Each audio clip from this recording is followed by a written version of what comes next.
Hello, everyone. This is Al Fadi, and I'd like to welcome you back to this brand new series that we're doing on the textual criticism of the Quran.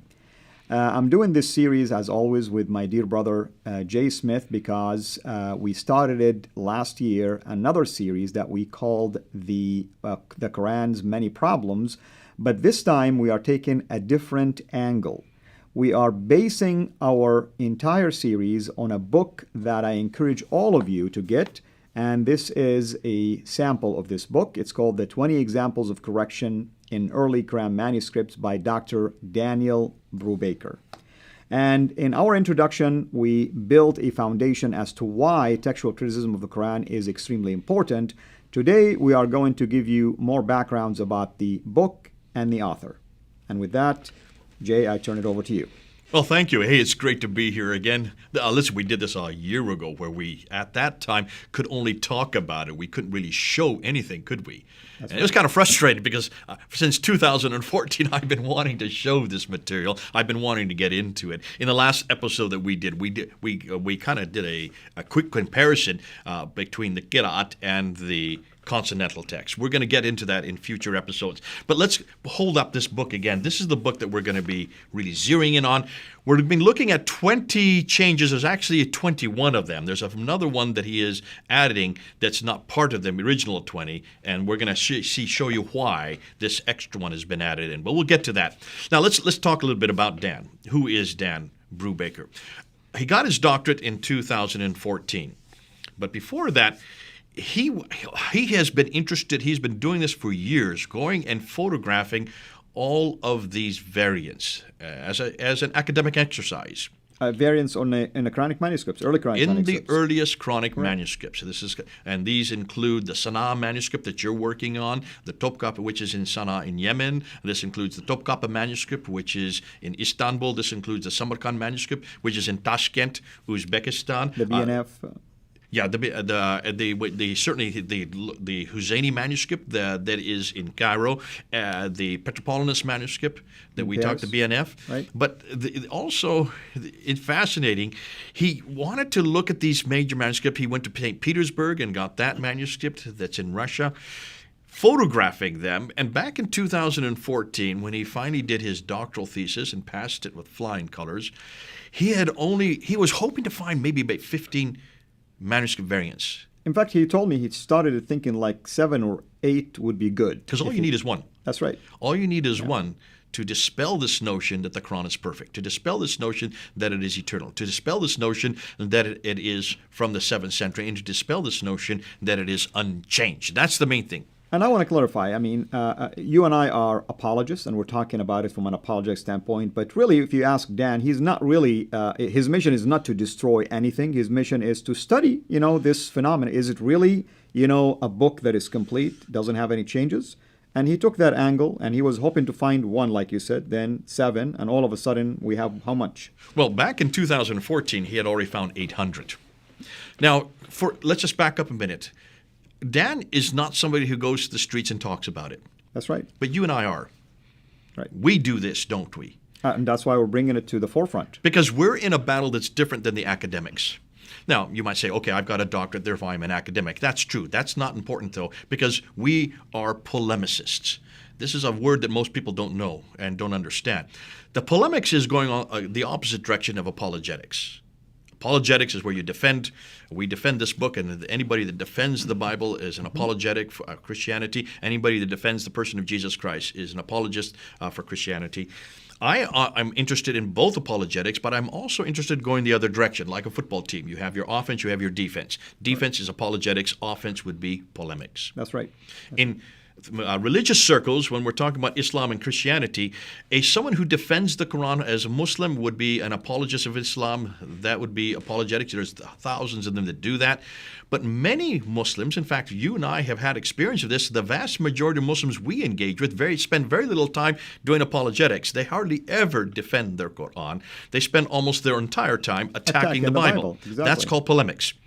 And Muslims are well known for this. And, as far as I'm concerned, God bless them. I get so enthused by them because the Muslims are so clear that everything about the Bible needs to be confronted. God bless them for doing that because they're showing us and giving us an enormous amount of material to defend. In doing so, they bring in about the perfection of our book. Absolutely. They're showing how great our Bible is because they're asking the questions and we're answering them. And unlike what happened 100 years ago, about 1905, when this first became an entire study, a branch of study, source criticism, redacted criticism, all your literary criticisms, and what we known as the umbrella of a historical criticism was only geared towards the Bible. It was only ever asked of the Bible, no other book. For the first time now, we are able to take those same criticism and apply it to the Quran. But there are very few of us who are actually doing that. So what Jay is saying is we're entering into a new field that only a handful of people are even daring to venture into. Or put their face on a camera to do that. I'm not interested in the academics doing this because they have to keep at their academic enterprise. Well, I have to be careful myself as someone who's doing a PhD research, as you know. So even I can relate to what you're saying because sometimes in the academic field, you feel like there is some limitations to how far you can go. Your supervisor will not let you say certain things in public. And this is rather unique to the Islamic world.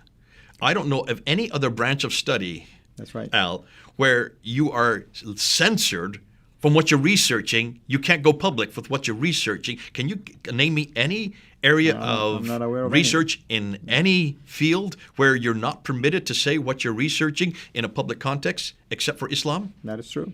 And what happens if you do take what you're researching and you go public with it? What happens to you as a person, as a scholar? There is all kind of things that can happen. We know of scholars that got threats. I know personally of people that I heard about in the past that were assassinated as a result of this.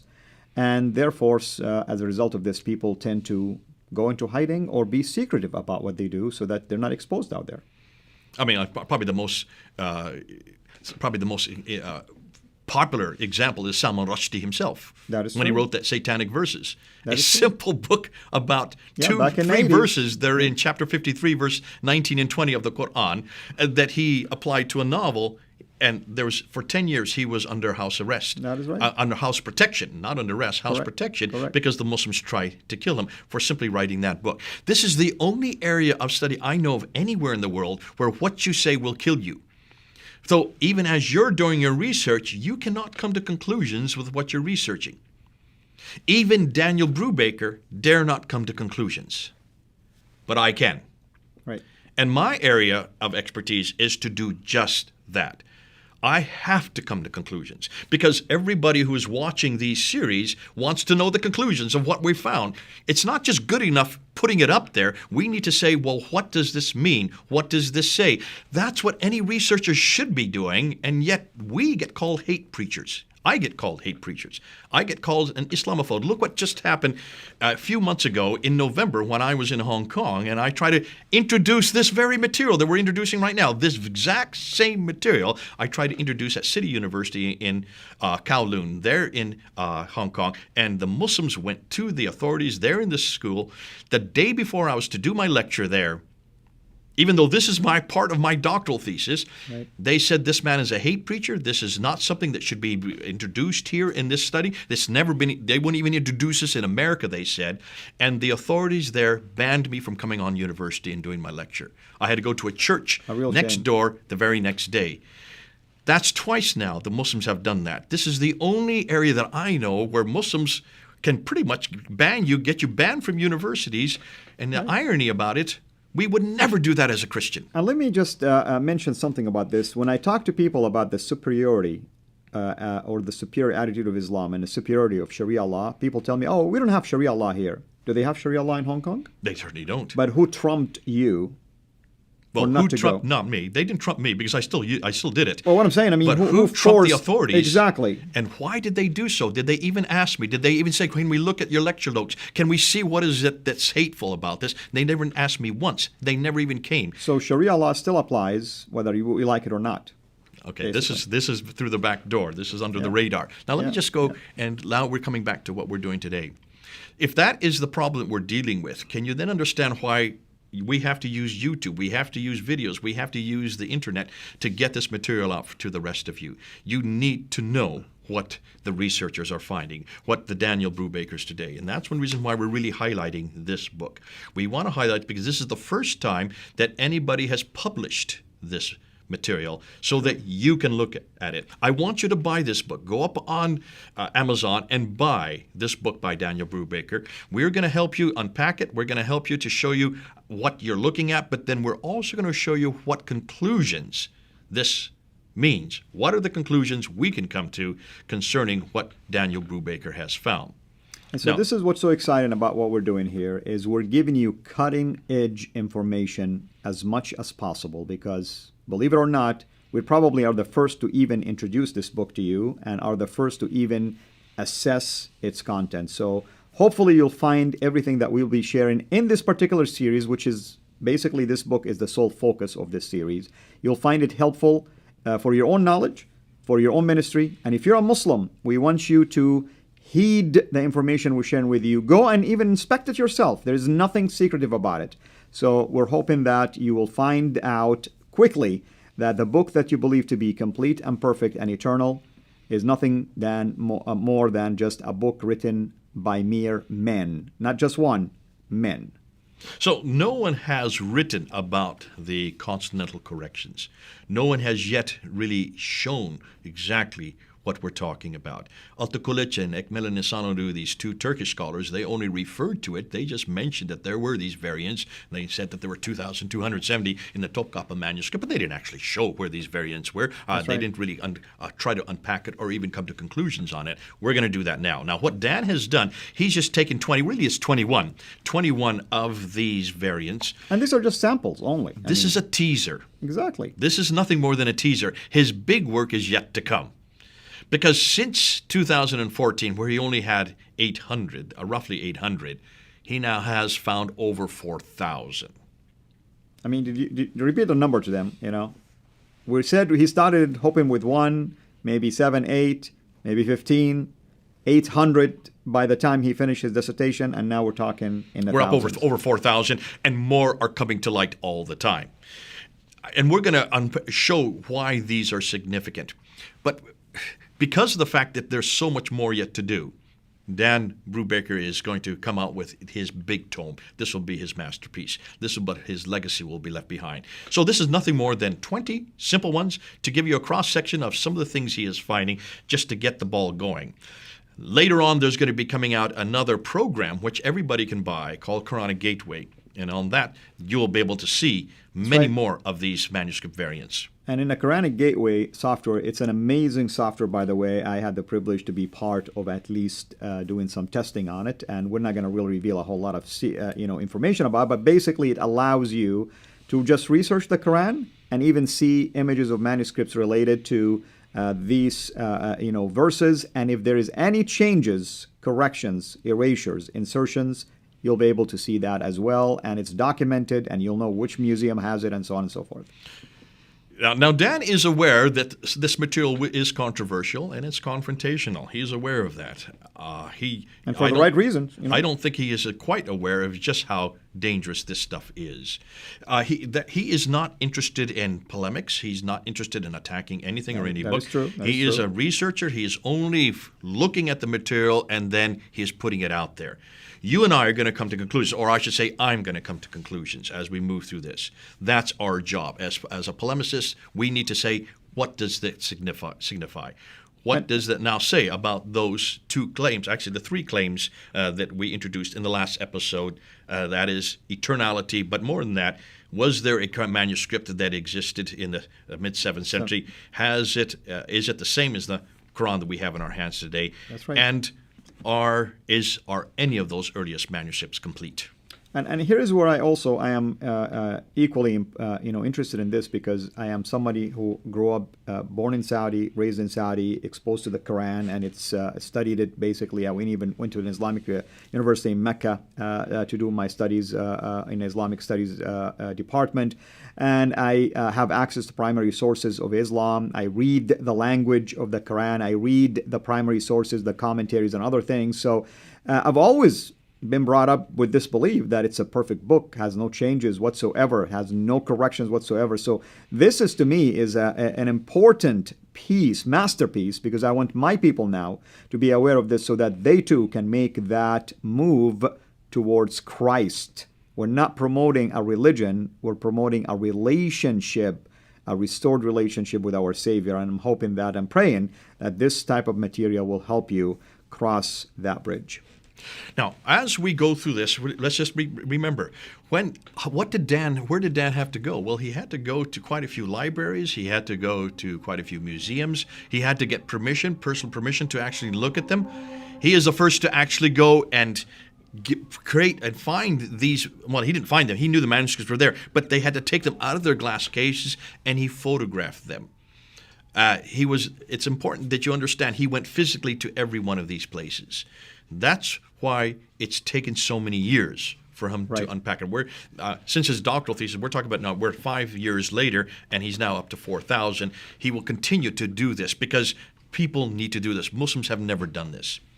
Muslims have never seen the need for doing this. Absolutely. So one of the things he did is he looked, and he's saying what we're looking at basically covers 3 areas of study. And I want us to really to wrap up this episode with that as a teaser, and we will begin the next one with that. Let's go through these 3 areas, and then in the next one we will go right into the concept. So one of the areas of study is paleography. Paleography is a study of the development of the script styles, with the different styles that are used. François de Roche is probably the best known for actually codifying these different styles of script. When we're talking about styles of script, you can see that some of the scripts that we have a slanted part. Some of them are what they call the kufic. Some of them are elongated letters. In every language, the styles of writing change over the centuries, and that's why you can date them by looking at the styles. We've already talked about one dating aspect, and that is the diacritical marks. When the dots were added in the 8th century, they then became we don't really know when they were exactly canonized. Some people say 9th century, some people say 10th century. When the dhamma, the kasra, and the fatha, the vowelization was introduced. That's all part of what we call paleography. And then also we go into what we call codicology. Now, codicology is a study of the features of the page or book as it is used, including the writing materials used. And this looks at horizontal formats, lines on a page, the ink that is used, the illuminations, the illustrations, margins and bindings. Whenever you see that, the physical aspect of how the codex is put together, you can actually date it because different techniques were brought in, different technology was introduced, different types of ink that were used, different pigments were used at different times. Illustrations are especially important because if you have illustrations usually between surahs or sometimes in between 10 verses, you have medallions, you have decorations that are introduced, that are decorations that are copied from a building. And we know when the building was constructed. So you can take that building's construction and you can date then when that manuscript had to be written. You know that manuscript could not have been written before that building was built. Correct. And that's how you can date it that way. But most important is looking at the script itself. Then they have a 1/3 area, and that's what they call radiocarbon dating, which is probably the most inexact. And that's looking at when the parchment. Now I'm using parchment and vellum here because in fact, every one of these manuscripts that we're talking about were written on animal skins. This is not papyrus. That's right. Unlike the Bible, we're not talking about papyrus, which are those interlocking leaves. We're talking about animal skins. Animal skins start to degrade once the animal is dead. And as the carbon starts to deteriorate, you can actually count the number of years since the death of that animal. So the dating most of the time is for the skin itself, not for the ink. No, you can't date the ink. Why can't you date the ink? Well, because it can cause some damage, of course. No, that's not the reason. The reason you don't date ink is because ink is made from many different pigments. And that too. Yeah. You melange pigments that come from many different areas and many different times. And you can have hundreds of years between the different inks you're using. You keep them in bottles for hundreds of years, and you put a little bit of this pigment, a little bit of that pigment. There's no way that you could be able to know, since once you mix it up as a liquid, you won't know the date on that. So that's why you have to date only the writing style sometimes, yeah. Or the styles, you're right, but you date for as far as skin. carbon dating, it has to be the skin. And that's what people confuse. When you're looking at a skin, let me give you the example. The Birmingham folios that came out in 2015 at the Oxford lab, they dated it from 568 to 645. Wait a minute, that's almost 100 years. They had to, because it covers almost a 100-year period. So this is not very exact science. And that's why the paleography and the codicology, the area that Dan works with, are much more exact, much more important, and as we're going to find, much more damaging. Absolutely. Well, thank you so much, brother, for giving our audience this detailed explanation of just at least the introduction section of this book.